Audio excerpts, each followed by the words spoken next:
You know what, like, the answer is to the greatest question in the history of the universe and all of mankind in the 42. And I straight up look at the guy, look right up into the camera and I go... Het lijkt alsof ik moet kiezen tussen bepaalde dingen. Ik zou heel graag ondernemen, of tenminste bezig zijn in de industrieën die raakvlakken hebben met mijn passions. Dus dingen zoals muziek, art. All of it kind of links together in een concept van op elke plek waar je bent, leer je zoveel mogelijk. Vooral over wat je leuk vindt. En dat je misschien graag later ook zou willen doen. So, when I was over in Barton, I learned about everything in restaurants. But also hoe ik dan op een gegeven moment het leuk vond om thuis ook mijn eigen drinks te maken, waaronder iced tea. En uiteindelijk maak je dan iced tea because people know you from the one thing and they go, you should do something for yourself. And it's like, okay, but what? En dan vind je die raakvlakken. If I get in my head that I'm failing at something that I've committed to doing, then I will kind of punish myself for it. Just sit there and completely recommend. Nobody else gets to get in the same headspace and have that effect on me, but I'll do it myself, don't worry about it. Realizing that you can't always be at 100% or 110%. You gotta find a level that you're able to perform at consistently so that you can keep going. Because my motivation is ultimately everything I do is kind of related to other people that I care about, or like greater ideas of purpose. And sometimes it all falls away and you just sit there, it's another day, and you're like, you know what, we'll figure it out tomorrow. But that's what gets me to keep going at it every day. Streef er niet naar om uniek te zijn in mijn creatieve inspanningen. I have a thing. Als mensen mijn werk beginnen te vergelijken met die of dat ik kind of like, I mean, if it was inspired by that person's work, for sure. Like that's definitely thank you. Like thank you. I feel honored that you would compare me, but if it just comes from a completely sincere place, because some of my creative work isn't the most or isn't original. I would say like it's as each take. If I draw something from life, then I wouldn't consider what I do completely original. There's clearly something there that was already inspiring.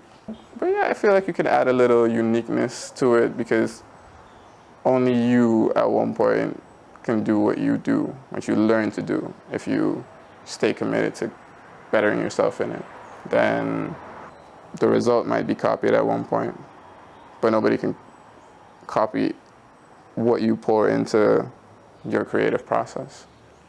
I'm not in a state of mind where I feel that comfortable with myself and to what degree I've shared, I guess, myself with other people. Then it also claps back on like creative work where I don't want to share any of that because it feels intimate in a way that you can share without having to tell or explain anything. I don't like explaining my work. For instance, like if you see something or like right there when it's being made, then it's like whatever you experience that moment to be is for you because that moment is for me, what it is for me, and it's kind of extremely intimate. But so, what's the word? Disconnected and walled off. It's like there's a freedom to it while creating. And then when you share it, it's like, yeah, you can have it. It's free, whatever. You interpret this however you want. Do you? And then there's a point where I'm like, I don't want people to have anything to be able to interpret, to be able to think or say. I'm like, fuck it. Then that goes too. And alle dingen, wees yourself. Something my dad told me, like way back, stuck with me. But don't get too stuck on your idea of who you are at any given time. That's something that I've been able to learn. Het verschil tussen mijn echte zelf en mijn ideale zelf is iets dat ik elke dag weer mag ontdekken. En dan naartoe mag werken. And that's like a struggle I feel every time because you're confronted with like yesterday's how you weren't your ideal self.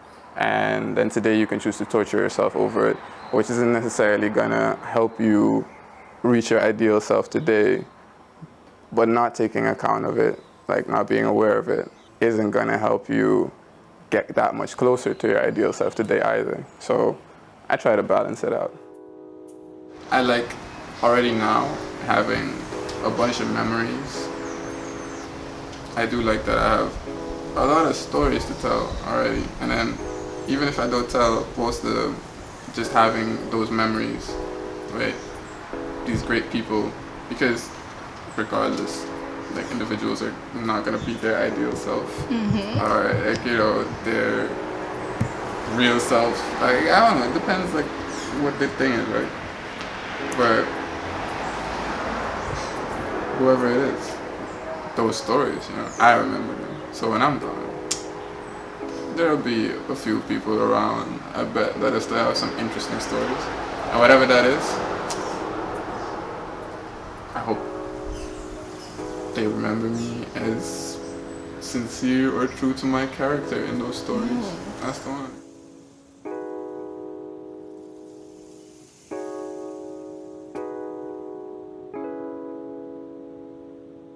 I'm just asking questions here. I'm not the guy with the answers.